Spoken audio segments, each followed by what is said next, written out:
Welcome, everyone, to another episode of Hoop Thoughts, the most self-explanatory podcast on the internet. In this episode, we're going to talk about the NBA season. Just started on Tuesday. A lot of good games. I got to catch a lot of them. I am working a little bit more, and I got school going on too, so a lot on my plate. On the docket for the show today, first week overreactions. Something that everyone does every year.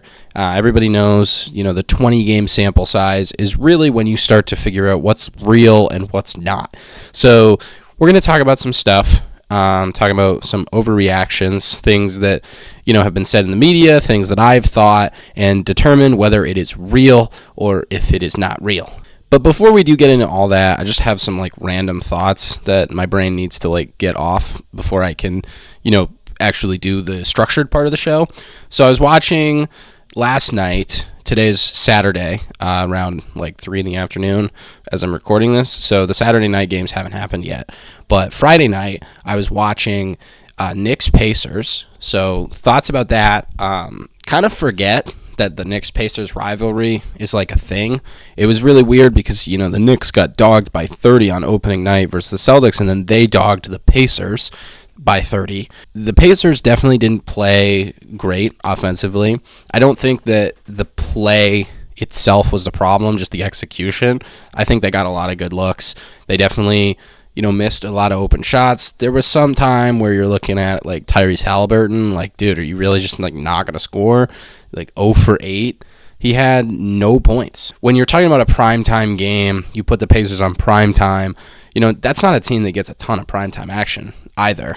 I don't know if you would call it primetime. It was an ESPN game. It's cool to see Mikal Bridges kind of figure it out on the fly. It looked like in the middle of the opening night against Boston, he just kind of switched his form back to what it was. His fadeaway, his mid-range game has been excellent. But yeah, the jumper looks like just normal Mikal Bridges, so that was good to see for them. I still don't really know how I feel about the Knicks, because as constructed, it's a great team. They can match up with a lot of teams, not Boston, because an underrated aspect of what you need to beat Boston is an interior paint presence, because if you have someone on the interior, kind of like how Bam Adebayo or Anthony Davis, that type of player, not somebody that you can just pick up off the street, a real versatile defensive player, someone who can guard in the pick and roll, not someone that you just run drop coverage with, a real good defender. The point being is that Cat is not one of those guys. Cat is a pretty weak defender. For a center, at least, I would say he's mediocre. I don't think he is that bad. Some people make it out that he's the worst defender in the league. Obviously, I don't think that that's true, but I do think there's something to be said about the Knicks still needing that kind of shot blocking center, which they do have in Mitchell Robinson. It'll be interesting to see if Tibbs runs a double big kind of lineup there. I could definitely see it happening. I just don't know who moves to the bench. It would probably be Josh Hart, but Josh Hart plays so many minutes a game. I do think Josh Hart is kind of like the Marcus Smart of this team, if you will. The ball-dominant guard, and then a bunch of wings that are pretty versatile in what they can do skill set-wise. And then you just kind of have that Marcus Smart player in Josh Hart. He hustles, he makes a lot of good plays, but the turnovers are a thing. And if he's not hitting those open corner threes, it's really hard when you have that offense out there. I love Josh Hart as a player. I really do. And I love him as a person as well. I think he's a really cool dude. I just see him as the Marcus Smart for the Knicks' team, where Brunson might get doubled, ball swings around, and then it's Josh Hart open corner three. And that's not saying that he can't hit that. He can, but it's just that's the limitation of the Knicks offense. If Josh Hart is on his game and he can hit those open corner threes, then perfect. There you go. But that's what makes the Celtics so special is unless Luke Cornett is starting, they have 5 guys out there who can all space the floor. And you can play exclusively on the perimeter, and you have guys that obviously cut and drive and whatever, but if anyone is given an open corner three after the ball moves around and swings, it's not going to be someone that you, as the defense, want to take the shot. I think a lot of teams are going to look at Josh Hart and say, all right, man, we got to let this dude shoot a lot of threes from the corner because that's the only way to stop the Knicks. So I don't want to call him their weakest link by any means. because I would say their bench is definitely their weakest link. Their bench could use a lot of work. Definitely one piece of the Randall trade that I didn't understand was them sending Dante. I know that Dante wants big minutes, but I think he's going to play around the same amount of minutes whether he's in Minnesota or New York. I mean, he's both 6th, 7th man type guy in either, location. So I'm not really sure what the trade changed for his role, but I think they definitely are going to miss him.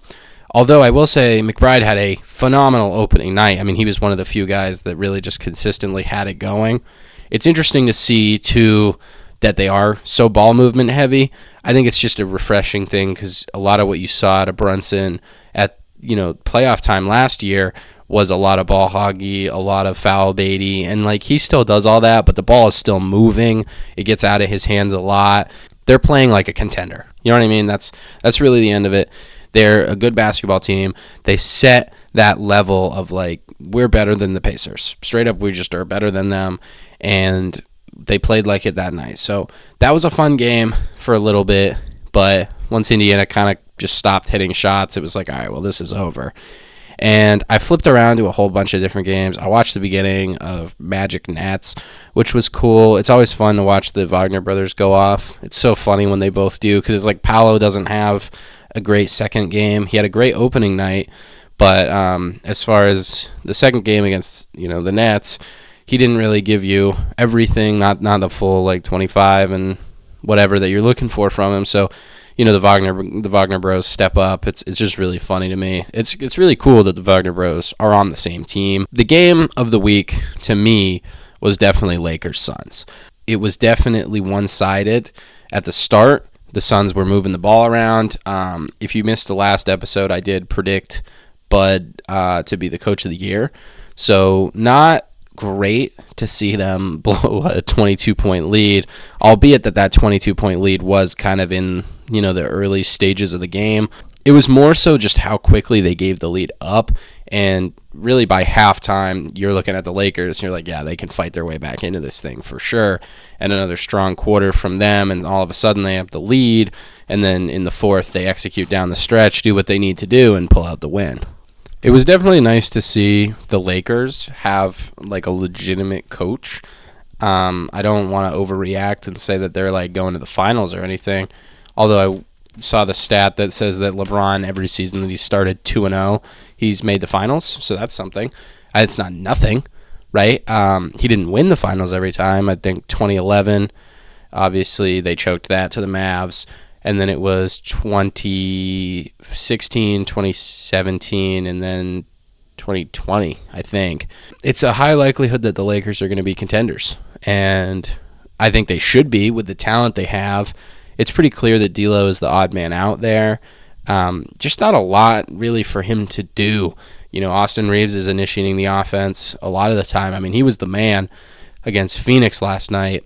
And, Bron is going to, have the ball in his hands too. He had a rough start, rough first half, but turned it on. In the second half, he had 17. So, made up for lack of production in the first half. I mean, that's a lot of the reason why they were down is you didn't see a huge initial spark really from those guys. They were trying to find their rhythm, but Hachimura's been burying some big shots for them. They've been playing good team basketball, and they've been executing very, very well. Obviously, AD, the anchor, the defense, but they haven't really had any issues closing out from what I've noticed. I like the way the Lakers are playing. I definitely buy them as a serious contender, but I don't know if I can say that they're going to go to the finals or that JJ is some crazy good coach. He's got them in good sets. He's got them running a lot more pick and roll. There's a lot more, ball movement. That's always good. It's always better to put guys in rotation and to force the other team to play defense. Period. End of story. That's winning basketball. And the Lakers are definitely playing a good brand of it right now. Always going to come down to health. Always going to come down to injuries. That's just the NBA season. If you want to win a lot of regular season games, you need to have your guys out there, And I think that when we're looking at this Lakers team, main thing you're looking for is that, just some health and cohesiveness of the starting lineup. I think they'll have both, hopefully, knock on wood. But at the end of the day, it was just nice. It was nice to see, good basketball being played. Although I will say it's interesting to me. I saw the Nick Wright thing. I guess we'll just start talking about that, where he went on this whole rant about how the NBA is less appealing to him now that his favorite team has Patrick Mahomes, and he gets to, be a homer about that. And again, whatever, I'm a Celtics homer. I'm not trying to say, stuff's more interesting when your team's better. Wow, you're a loser. No, of course it is. I'm way happier watching basketball when the Celtics are playing the way that they are than, a couple of years back when they were 500 halfway through the year, right? And I know that there's fans of lottery teams watching this that are 500, that's your rock bottom. It's well, for Boston, kind of. That's the standard that they've set in that city for what the performance should be. Aside from that, just looking at it from a standpoint of, are the Celtics ruining basketball? I listened to what he had to say, and I really tried, ethically to listen to what was being said, but I just can't understand what he's trying to say. I don't get what the point is. They're not just jacking threes. They're not just running down ISO, put up a three. This is not Houston Rockets James Harden that you're watching on the TV. And nobody really said, this product is so abysmal to watch when Harden was even doing that. I just don't, it feels so out of left field to say, the Celtics are ruining basketball. The Celtics are way, way better than every other team in the NBA right now. Period. End of story. They've shown it. But that doesn't mean they're ruining the game. If anything, I would argue that they're playing the most ethically dominant style of basketball that you can. They're, not even really running that much pick and roll. They do run some, but a lot of it is more so just slip screens or ghost screens. Tatum will come set a screen, or somebody else actually. Derek White a lot of time will set the screen, but it's a ghost screen or a phantom screen, whatever you want to call it. He basically sets up he's going to, have the pick and Tatum's going to go around, but really what they do is they try and trap Tatum, and Tatum just kind of holds the ball while Derek slips underneath and he just zips it to him. They did that a lot with Marcus Smart too. It's a fun, interesting play, but even if somebody, let's say Derek slips and somebody rotates over, now you have an open corner three, or, nobody moves and Derek gets either an open layup, open floater, something like that. They run plays like that, and the ball swings around. Everybody's kind of touching it. Yeah, sometimes Jason Tatum does ISO, but when he's in his bag, God forbid you let one of the top 5 players, an MVP candidate, just get into his bag and hit some crazy shots. That's fun too. I just don't see what you're watching when you watch the Celtics and that you're mad about it. The only explanation that I would have is that they're too dominant. And I do understand from the perspective of wanting to watch an enjoyable basketball game. When I watch, like I just said, Pacers-Knicks, and that game really isn't close. It's hard. It's hard to watch that product, but it's not the Knicks are going to blow somebody up by 30 and then people are going to be Knicks are ruining basketball. You know what I mean? What are they exactly ruining? And what exactly are the Celtics doing that is so different than what, the Golden State Warriors used to do? They're setting screens legally instead of illegally. I don't know what you want me to say. A lot of people said stuff about the, Spurs. Oh, they're dominating, but, it's boring. It's not fun to watch. Tim Duncan in the post. It's just come on, man. It's basketball. If the ball goes in the hoop, whatever happened was cool. That's how I've always looked at basketball. I don't care. I don't care if it's a 3 from half court. Obviously, there's some shots that you intentionally react to more because of the absurdity that it's being made, right? You're not going to treat a half court shot and a post hook as the same, right? Even if it's a full swish for both, it doesn't matter. You're still going to have tiers of how hype you get, but if the ball's going in the basket, points are going on the board. Who cares? Who cares how it's being done? Especially if it's being done in a way that involves the ball moving all around. I totally do not understand. And I don't think I'm going to, because I don't think there's a real point to be made there. So if we're talking about how real or not real the Celtics ruining basketball is, I'm going to say that's not real. I can understand dominance and, wanting to watch competitive games, but, to say that the play style is something, new, period, at all, it's false. It's not anything new. They're not cooking up this crazy offense. It's really just making the right play over and over and over again. And eventually, you may generate a lot of open threes, but what do you want them to do? You're just looking at a team full of really, really good basketball players that are really, really good at playing within this system. They're all really made to play this type of basketball. It's not like they don't play defense. It's not like they don't, guard their yard. I mean, they're a good team, and they're fun. They're really, really fun to watch, not just as a Celtics fan. I'm sorry. This team rocks. The vibes are high. They just came off a championship. Tatum is a dog. We'll talk about him in a minute here. I'll tangent off, but I just wanted to finish that. Like, seriously, this team is fun to watch. I don't care. It's a good basketball team, and they play great basketball. It's a good product. NBA is over the moon that the Celtics are contributing to the ratings this year. It's that simple. So obviously in the last episode too, I talked about my MVP pick, and I said it was a gut feeling. I said it's got to be Jason Tatum. I don't know why I think that it's going to happen this year, but it is. In my mind, I just think it's his year. And even in interviews, he's talking differently.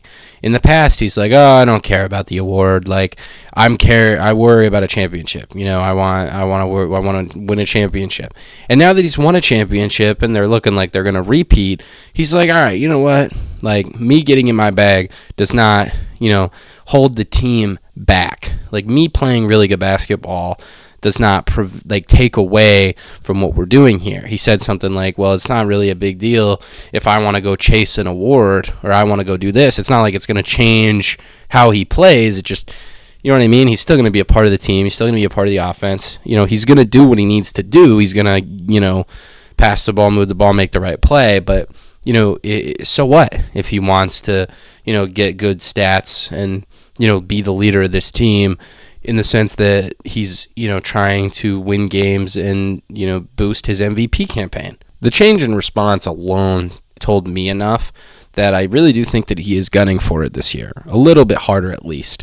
And I think it's going to be pretty easy for him if he racks up the stats that he's been putting up. I mean, he scored 37 in 3 quarters on opening night, and then he scored like 25, 11, and 5 or whatever, his standard against the Wizards, also through 3 quarters. He hasn't played a single fourth quarter minute yet. I feel like it's pretty comparable to 2016 when Steph got the MVP. The Warriors obviously broke the wins record, and I believe he was the MVP the year before that as well. So he was coming off of an MVP and a title. So it's not exactly the same, but I do think coming off a title where, people probably didn't give you the credit you deserved, I think you're allowed to be upset. And I think you're allowed to take that anger out on your opponents, of course. And that's what the Celtics are doing. They're just whooping teams. And we'll see what happens tonight. They're playing the Pistons tonight. We'll see how that goes. Pistons haven't looked bad, I guess. I mean, the vets are there. Tobias Harris, Tim Hardaway Jr., Malik Beasley. It's cool. Jaden Ivey has a nicer role. Cade Cunningham's broken out. He needs to cut back on turnovers. Same thing I'll say about like LaMelo Ball, Trae Young. Cade Cunningham is in that tier of like guys that are really good on a not so great team where they're just putting up crazy numbers, but the turnovers need to come down. I get it, they're high usage, but the turnovers are a problem. Like, the thing that makes the Celtics so great is that they don't turn the ball over as much. And I know that comes with, having a lot of talent around you. And obviously the Pistons and the Hawks and the Hornets don't really have all that much talent relative to the rest of the league, right? Everybody has a couple of guys that are really cool. I'm not trying to diss people like, LaMelo Ball or even co-stars like Brandon Miller. There's a lot of guys here that deserve recognition. But my point is just that when you're the lead guy on a team, how you play dictates how the team plays. And if you play sloppy with the ball, you're already forcing the rest of the team to be tighter with it. Because if you're going to go out and get 30, 8 and 8, but have like 9 turnovers, what else is the rest of the team going to do? They need to hit their shots and they need to hold on to the ball because you've already hit the quota of turnovers that are, allowed in a game by yourself. It's just something to watch, something to look at. We'll see how Boston does, tonight against the Pistons. Obviously, this game will already have happened, so me speaking on it is nonsense. But if Jason Tatum can average like 30, 10, and 5 or 30, 10, and 6 even, something like that, if he can average those numbers this year on a 70-win Celtics team, I think he has an MVP case. I think the NBA is in a really interesting spot right now. I don't know that Jokic is going to win another. I think we'll talk about the Nuggets in a minute, but I think that there's definitely some narratives brewing there. It's going to be interesting to see how this season goes, but as of right now, Jason Tatum is, in my mind, one of the NBA's front runners. I'm not sure that everybody is going to talk about it because of how dominant the Celtics as a team are. If I had to put Jason Tatum's MVP case out there, it's this simple. He is the engine of one of the best offenses of all time. And you can disagree if you want to. That's fine. But you're wrong if you don't think he's the engine of this offense, or at least the engine of the team. And everything goes through him. At least it has been at the start of this year, these 2 games. Everything is going through him. He has the ball on every single possession. He's finding guys. I mean, especially on opening night, I mean, the shots that he was hitting, the passes that he was making, the defense he's playing. He's an all-around player, and you can't really say that about Luka. I think right now it's really just how dominant are the Thunder, because the Thunder look great too. Don't get me wrong. And Shea has the opportunity for sure to put up better numbers than Tatum. But I still look at Tatum, especially if his jumper's falling, as a kind of guy that, I mean, he can score 30 with ease. He scored 30 in 3 quarters pretty easily. At the end of the day, it's this simple. If Jason Tatum plays really well, the Boston Celtics are not going to play their starters in the 4th quarter. It's that simple, because the team is too good, especially with Jason Tatum on his game, to be matched, period. It doesn't matter if they shoot 63s and hit 29 of them, or, even if they shoot 43s and hit, 15 of them, they're still going to find ways to win. They take what the defense gives them, and, they make the right basketball play. So at the end of the day, Boston Celtics are going to win a lot of games. I don't know about 82-0. Colin Cowherd said 82-0 is on the table. It's not on the table. They're going to lose games. They just are. But I do think that it's possible that they only lose single-digit games. I think it's possible that they tie the Warriors' record. How real is that? Realistically, they could win 75 games. But are they gonna? Probably not. I would think that this would not be the team that we see break the wins record. But at the same time, it's so talented, and the talent is so cohesive, and the defense is good. And they're still doing this without Kristaps Porzingis, by the way. He just gets to come back and be a part of this system. And it's ridiculous what they're brewing here in Boston. At the end of the day, if Jason Tatum wants to win MVP, he's going to have to keep doing what he's already been doing. It's all a narratives game. I just really like to see Tatum come out, starting the season aggressive. Really, that chip on your shoulder after you just won a championship is winner, mentality. That's the championship DNA. That's what you need to see out of the guy who all off season has just been getting constant disrespect. That's what you like to see for him to respond. I said I wanted to talk about the Nuggets, and that is true. I think the Nuggets are an interesting team because obviously they just won the championship 2 years ago, but it also kind of feels like the window's closed, or at least it's closing. I don't know about closed completely, because realistically, what have you lost? Bruce Brown and KCP? The Nuggets have the talent, and they have a nice team that matches up pretty well with a lot of the teams in the West. Jokic is unguardable when he's on his game, and I don't think you should overreact to the Nuggets starting slow this year, but they are in dangerous territory, kind of like the Milwaukee Bucks situation with Giannis after they finish, win their title. The Milwaukee Bucks are an aging roster, so are the Nuggets. It's hard, obviously, to find contributors to replace people that are declining. But like Jamal Murray, for example, is a guy that he's always been near all-star, not a full-on all-star, but someone that you expect to give you all-star quality, possessions and be that second guy on the team. And obviously they're trying to incorporate Russell Westbrook. Russ is interesting. He's a hard guy to watch when the shot's not falling. What I was saying earlier about Josh Hart, kind of how he's the guy that the ball kicks to in the wide open corner three, that's what Russ is too. Russ is that guy that you kind of know is a good basketball player, but you're not trying to use him as the guy to take the wide open corner three after the ball's rotated around. You want him to have the ball. And I feel like a lot of the time he needs to kind of come in and do what Jokic does after Jokic, has taken a rest. It's hard to see what the role is going to be for him, how big or small it's going to be, how he adjusts is pretty important. The Nuggets are relevant. Let's not get it twisted. They're a good basketball team, and they are still contenders.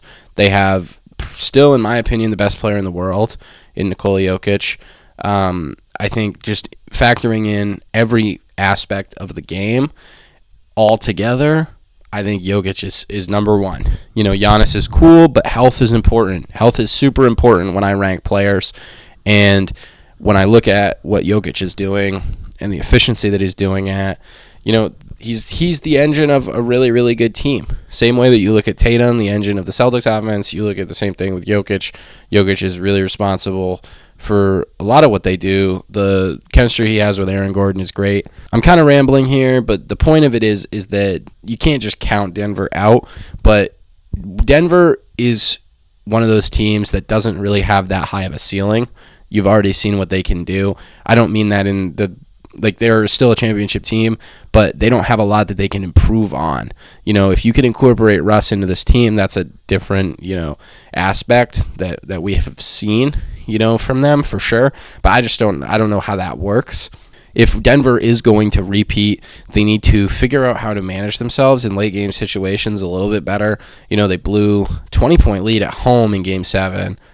That's crazy. Nobody talks about that, but that is seriously a big, big, big choke. And if that doesn't happen, we get a Luka Jokic conference finals, which I don't even think the Mavs make the finals if the Mavs go up against the Nuggets, but that's a totally different story. The Wolves pull away. They do obviously win that game. Ant had a rough shooting night, definitely like a Kobe type of Game 7 where you kind of got carried by the team, just a little bit. But it's okay. At the end of the day, it's still the Denver Nuggets. They've still got the same team pretty much that they won the championship with. But the NBA, it's about what you've done for me lately. And the Nuggets, most recently, kind of fumbled a trip to the conference finals. So we're going to have to see what they do this year. I still think they're going to win a lot of games in the regular season. I don't think by any means that they're washed. If anyone's saying that they're washed, that's just not true. But if the Nuggets do not figure things out of how they can be effective in the playoffs, they are very, very close to falling off. You've got a lot of talented teams in the West. Plenty of talented teams that are all trying to get a playoff spot. Memphis is one that is not starting out hot, but that's to be expected. It's teams like that you're going to try and sit on while they go through the season. Most teams that are going to start out hot are pretty much constructed the same way as they were the year prior, right? Like you look at the Celtics, those guys, same roster, literally same roster, top 13 guys, same exact dudes. And that cohesiveness is really, really important, especially when you're talking about starting off the bat hot. A lot of these teams can make mid-season changes, tweak things. I mean, again, these are all overreactions, but I am moderately worried about the Nuggets moving forward as I fear that their title window is kind of starting to close on them. I am going to talk really, really quickly just about the Bucks because they did lose to the Bulls the other night, which was crazy. I think we're going to see a lot of games like that where Dame and Giannis both have absurd numbers, but then you look at the team as a whole and they lost to, some middle league team by, double digits. That's not something you want to see out of a team that you're trying to talk about as the second best team in the East. Those are the types of games you need to win. And you can't. I will say I didn't get to watch that one. I was watching a lot of different games, but that one was not on the radar. So I'm not going to talk about it like I watched the game. I just looked at the box score after, saw some highlights. But when that type of a game happens, usually the issues are kind of one of three things. You didn't rebound well. You were sloppy with the ball, you turned it over, or you just didn't shoot well. You know what I mean? Those are kind of the three. And Milwaukee, as constructed, is not really a capable team of dealing with those issues. Like that stuff is going to pop up often for them. The rebounding thing is definitely a problem. You wouldn't want to say that the defense is a problem as a whole, but I think it's the roster as constructed. You can blame that a little bit. It's hard. It's hard to maintain greatness, especially with such an aging roster, and given the fact that Doc Rivers hates playing young guys, it's really hard to get production out of that group when the coach isn't really willing to play the young guys a ton of minutes. So we'll see about that. That's definitely something to watch as the season goes on. But the Bucks are definitely going to need somebody else. I know they don't have Chris Middleton right now, but when do they? All the Bucks fans on Twitter are like, oh, wait till they have Chris Middleton. It's like we've been waiting for 4 years for the real Chris Middleton to come back. I don't know if he's gonna. At the end of the day, you have to just be realistic about injured players like that. I mean, he's getting surgery. He's not gonna be back for a while. I don't know how long it is, but it's a while. And that's your third scoring punch. It's definitely the guy that bridges the gap between Giannis and Dame and the rest of the roster. He does the little things. He does play really good defense. I mean, obviously he's hurt, and he's been through a lot of different injuries in his career, so that's hindered his ability to play defense for sure. But, I mean, he's still decent. He can still guard an average NBA wing. Chris Middleton's a good player, and it's definitely someone that you're missing as the Milwaukee Bucks. But I do think it's still a name that could possibly get dealt. I don't want the Bucks to do it, but if the Bucks were to do it, maybe there's somebody that they talk about, picking up a third star to pair with Dame and Giannis. I think they need depth. I think they need better, bench players. It's hard to have Bobby Portis be your only guy because, Bobby Portis is cool, but, that can't be your sixth man if you're trying to contend, especially not if you're relying on guys like Taurean Prince, to consistently catch and shoot and give you, buckets that way. You need lockdown defenders. Just overall, the roster has a lot of different holes. We'll see if they can address that mid-season at the trade deadline. I'm sure their GM is at least, aware of these issues, and we'll see how they fix them. But Milwaukee's definitely in dangerous territory here. Because straight up, Giannis literally said, oh, if we don't win a championship, I'm probably going to get traded. He's probably right. He's probably going to get traded. If they can't win a championship with this roster, I mean, Bucks are going to go full rebuild mode. They're going to maximize the assets they have, trade Giannis somewhere, trade Dame somewhere, get all those pieces sent at their max value, and then, start over from the ground up. So, I don't know. It's going to be interesting. But this season is definitely really, really important for Milwaukee, and health is the main thing. But you got to win games too. You don't ever want to be at a point where you're, limping into the playoffs. So health is important. There's always a balance of regular season wins and, health heading into the playoffs. You don't want to go too hard. This isn't the type of roster where you can afford to just mess around. You have very, very, very small window. We were talking about the, Nuggets and their window that's closing. Talk about a small window here. Seriously, the Bucks are going to have to figure it out, and they're going to have to figure it out fast. Before I wrap the show, I just want to say I'm currently working on a 2K series. I'm going to be rebuilding the Brooklyn Nets. I put out a poll a while ago just talking about maybe teams that I would want to do. It got 3 votes for the Hornets.